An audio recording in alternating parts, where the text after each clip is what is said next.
मित्रों, वैदिक ज्योतिष केंद्र में आपका स्वागत है। वैदिक ज्योतिष चैनल के अगली कड़ी में जो विषय और सब्जेक्ट लेके आया हूँ, कुंडली के माध्यम से समझाकर सरल और सटीक तरीके से आपको समझाऊंगा, वो है बॉलीवुड के माने जाने अभिनेता धर्मेंद्र जो हीरो थे, उनकी जन्म कुंडली के बारे में चर्चा करेंगे। कौन से ग्रह योग युति के द्वारा उनको जीवन में ये सारी चीज़ें मिली, वो हीरो बने, और आज की स्थिति यानी संपूर्ण चर्चा डिटेल से करेंगे। मित्रों, सभी लोग हैं, माने जाने अभिनेता हैं, बहुत सफल अभिनेताओं में से सदाबहार माने जाते हैं। जो उपलब्धि उनके पास थी वो किसी के पास नहीं थी अन्य हीरो के पास। तो जाहिर सी बात है ग्रह योग उनके बहुत सशक्त रहे होंगे। उन स्थितियों पर भी हम डिटेल से चर्चा करेंगे।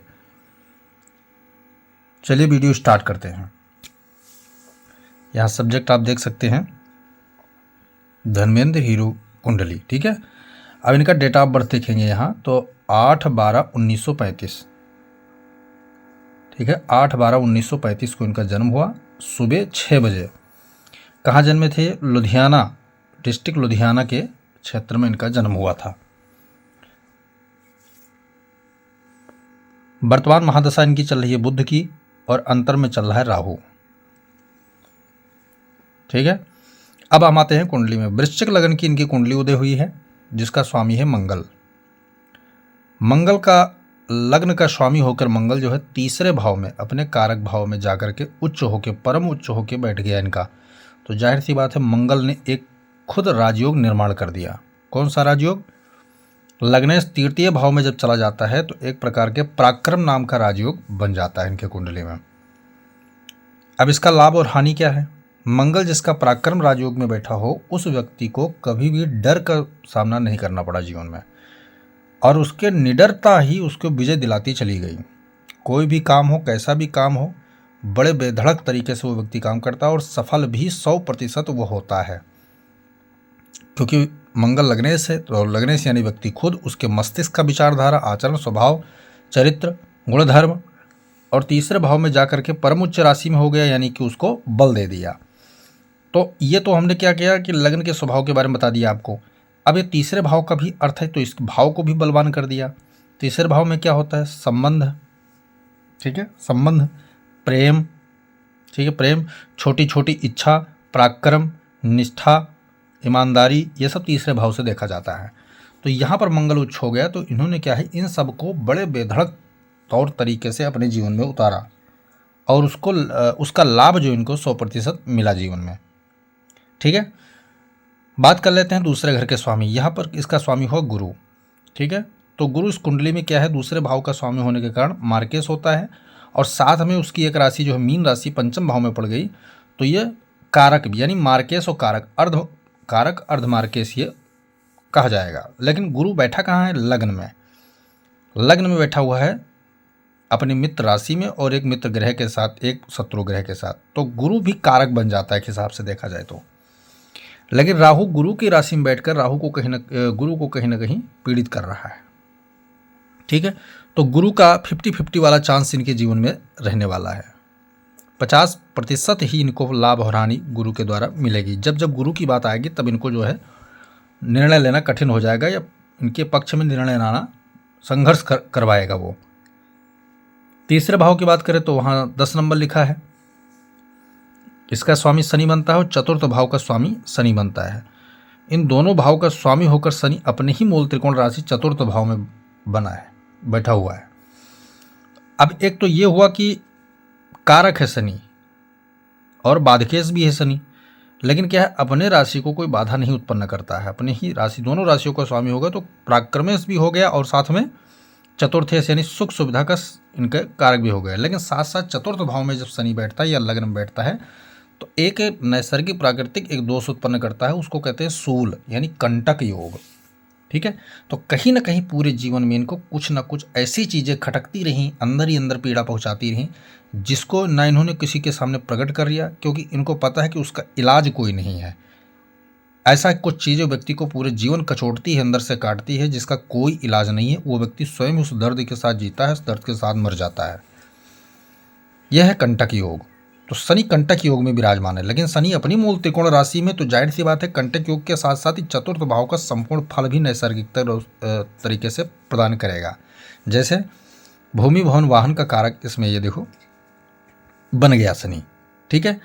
और इसका जो प्राकृतिक कारक है यानी इस भाव का कारक है चंद्र और शुक्र, तो चंद्रमा क्या है छठे भाव में चला गया, ठीक है, और शुक्र स्वराशि होकर 12वें घर में चला गया। और वहां पर शुक्र क्या है कारक भाव के अनुसार देखा जाए कालपुरुष की कुंडली के अनुसार तो 12वें भाव में शुक्र उच्च का भी होता है, तो शुक्र भी इनका परम बलवान साबित हुआ, शनि भी परम बलवान साबित हुआ।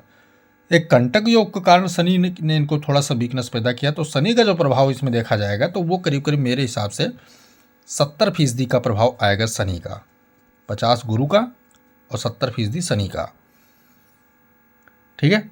शुक्र की बात कर लेते हो तो शुक्र सप्तम भाव का कारक है और साथ में 12वें घर का कारक, तो परम मार्केश की स्थिति में शुक्र गया, ठीक है, शुक्र गया। तो शुक्र का जो हानि लाभ का परसेंटेज होगा वो क्या होगा, केवल स्वराशि के बल के अनुसार 20% शुक्र जो है इनका देगा, क्यों स्वराशि का होकर बैठ गया इसलिए, क्योंकि परम मार्केश है तो नुकसान ज़्यादा करेगा।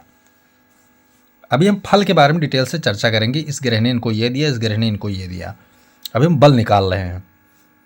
फिर आते हैं, हम बात कर लेते हैं मंगल की।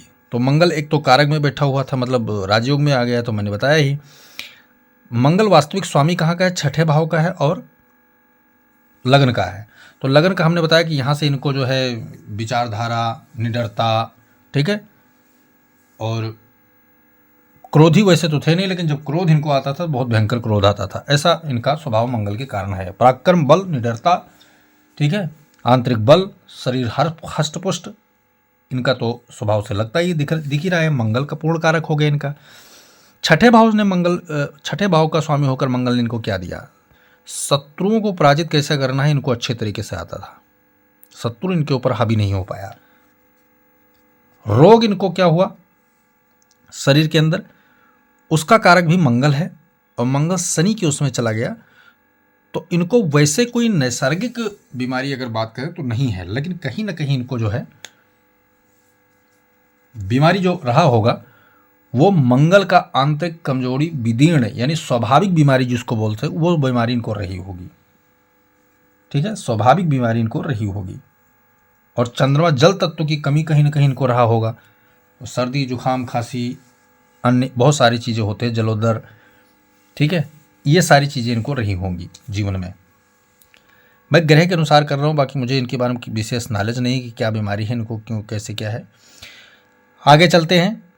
शुक्र फिर यहाँ हो जाता है, जैसे मैंने क्या कहा मार्केश है, तो इनका 12वें भाव में शुक्र और सप्तम भाव पे सूर्य बुद्धि की जो है दृष्टिपूर्ण जाने से क्या हुआ कि अतिरिक्त विवाह योग यानी 2 विवाह, 3 विवाह, 4 विवाह योग, ऐसा योग बन जाता है। और साथ में क्या होता है, शुक्र स्वराशि होकर 12वें घर में गया तो अशांति इनके कारण रहा कि मुझे कोई प्रेम नहीं मिला, यानी शुरुआत के दौर में इनके जो हुआ एक अरेंज मैरिज के तौर पे जो विवाह हुआ उस पर इनकी जो है सामाजिक पारिवारिक स्थिति के तौर पर सहमति रही होगी, लेकिन बाद में जो कहते हैं ना खुले दिल की जो स्थितियां होती है, ये खुले में जीना चाहते थे, तो उस तौर पे चंद्रमा और शुक्र ने इनकी स्थितियों को बदला और सूर्य बुध ने इनके शादी को भंग किया, पहली शादी को, और तब जाके इनके जीवन में दूसरा स्थिति बना।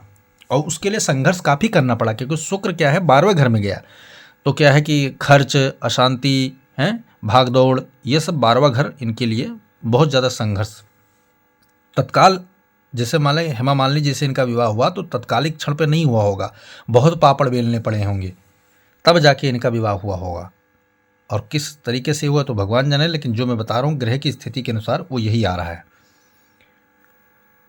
बात कर लेते हैं अष्टम भाव का, जहाँ का बुध स्वामी है, बुध अष्टम भाव का स्वामी है और साथ में 11वें घर का स्वामी है, और लगन में बैठा हुआ है सूर्य बुध आदित्य राजयोग के साथ में, ठीक है। तो अब यहाँ पर एक चीज़ और बना, बुध आदित्य राजयोग, पराक्रम राजयोग, शनि मूल त्रिकोण राशि में होकर बैठा हुआ है, तो जो मजबूती के ग्रह इनके निकल के आए हैं, वो 3 ग्रह जो इनके निकल के आए हैं मजबूती के तौर पे, वो ये है कि इनको पूर्णतः एक तरफा और भाग्येश जो है छठे घर में चला जाएगा, तो जानते कारण यह शत्रुओं से भी किस तरह लाभ लेना है इनको पूरी तरह आ गया। ये इन्होंने 10 रुपये भी अगर फेंके होंगे तो 10 रुपये 10,000 के रूप में बन के आए होंगे जीवन में। तो अच्छा खासा इनकम भी जीवन में इन्होंने किया। ठीक है, अष्टमेश और एकादशी यानी इनकम का स्वामी लगन में चला जाता है तो बुद्धि को पैसे बनाने की कला आती है अच्छे तरीके से। कोई भी चाहे छोटा काम हो चाहे बड़ा काम हो जीवन में इन्होंने किया होगा, हर प्रकार की चीज़ों को इन्होंने देखा होगा, समझा होगा, और लास्ट में इनको जो है सफलता मिल गई होगी पैसों को लेकर के, और साथ में खर्चे भी रहे होंगे। ऐसा नहीं है कि डायरेक्ट पैसे। अब यहाँ पर चीज़ें और मैं बता देता हूँ। इनको जीवन में खुद की इस्टेब्लिशमेंट या खुद की तरक्की इतना रास नहीं आई इनको, इनके जीवन में, जितना इनको संतान की तरक्की राज आई होगी। क्यों? क्योंकि पंचमेश का स्वामी लग्न में बैठा है तो संतान की तरक्की से इनको सुख ज़्यादा नसीब हुआ होगा। ये इनकी कुंडली में योग बन रहा है। ठीक है, भाग्येश जो छठे भाव में चला जाएगा, भाग्येश छठे भाव में चला गया तो एक प्रकार का ये क्या हुआ कि भाग्य कहीं ना कहीं खुद का मंदा हो रहा है। शुरुआती तौर पे मंदा हो रहा, जैसे भी मंदा हो रहा वो मंदा हो गया, धीमा भाग्य हो गया, बहुत सेटलमेंट तत्कालिक इनको क्षण में लाभ नहीं मिला। उम्र के अधेड़पन में इनको तरक्की मिली, सब कुछ ही, लेकिन जब इनको संतान का जब भाग्य उदय होगा तो कम समय में संतान भाग्य उत्पन्न हो गया होगा और उसका सुख सुविधा स्टेटस इनको बहुत ज़्यादा प्राप्त हुआ, लाभ मिला। तो संतान सुख इनके कुंडली में पूर्ण रूप से बना हुआ है। बात कर लेते हैं राहु केतु की। राहु क्या है कि धनु राशि में यानी गुरु की राशि में बैठा हुआ है दूसरे घर में, तो परिवार कुटुंब इनसे क्या है विरक्ति ले गया, दूर ले गया वो। ठीक है, अपने इलाके को जगह को भी छोड़ दिया। पारिवारिक कुटुंब का भाव है ना, और राहु क्या करवाता है, अलगाव करवाता है, विरक्ति करवाता है, क्योंकि उसकी राशि भी बैठने की ठीक नहीं है, नीच राशि में चूंकि बैठा हुआ है तो इनसे क्या करेगा, अलगाव पैदा करवाएगा। कुटुंब वाणी है, धन संग्रह, जो धन की संग्रह की स्थिति रही वो खासकर नहीं हो पाई लगाव इनका। केतु ने क्या किया, केतु भी नीच अवस्था में अष्टम भाव में बैठा हुआ है, तो इनके जो तरीके रहे होंगे जीवन के वो क्या है कि अचानक इनके जीवन में बहुत सारी चीज़ें आई होंगी केतु के। अब इनको अचानक में ऐसा चीज़ होगी जैसे कि अचानक मुझे गाड़ी चाहिए, अचानक मुझे बंगला चाहिए, अचानक मुझे चोट मिल गया, अचानक मुझे एक्सीडेंट हो गया, अचानक दुर्घटना मिल गया, अचानक प्रेम मिल गया, अचानक ये मिल गया। साथ साथ में अचानक ही इन सबसे मोह भंग भी इनका हो गया। केतु मोक्ष का कारक है, तो साथ साथ इनका अचानक मोह भंग भी हो गया होगा। तो ये रहा मित्रों धर्मेंद्र जी का जो है संपूर्ण विश्लेषण फलादेश जन्म कुंडली का। अब मैं आपको एक प्रेडिक्शन दे रहा हूँ कि जैसे बुध की महादशा चल रही है, ठीक है, बुध अष्टम का स्वामी है और अंतर में राहु चल रहा है, तो इन्हीं डेट ऑफ बर्थ के टाइम पे जो है अभी से लेकर 2027 के बीच में इनको कहीं ना कहीं मृत्यु का शिकार होना तय है, क्योंकि ये दोनों मार्केस की दशा इनके ऊपर चल गई है मित्रों। अब इनका लाइफ एंड का टाइम चल रहा है। बुध मार्केस है, ठीक है, बाधकेश और मार्केस बुध है परम, ठीक है, और राहु कहाँ है, मार्ग भाव में बैठा हुआ है। तो कहीं ना कहीं अब इनके उम्र पूरा हो गए हैं, दिन पूरे हो गए हैं, अब इनको मृत्यु आने का पूरा चांस बन रहा है। वीडियो पसंद करें, लाइक करें, शेयर करें, सब्सक्राइब करें, साथ में बेल आइकन का बटन जरूर दबाएं ताकि हमारा नया लेटेस्ट वीडियो आप तक जरूर पहुंचे मित्रों। वीडियो बिना स्किप करके देखेंगे तभी समझ में आएगा। जय सिया राम।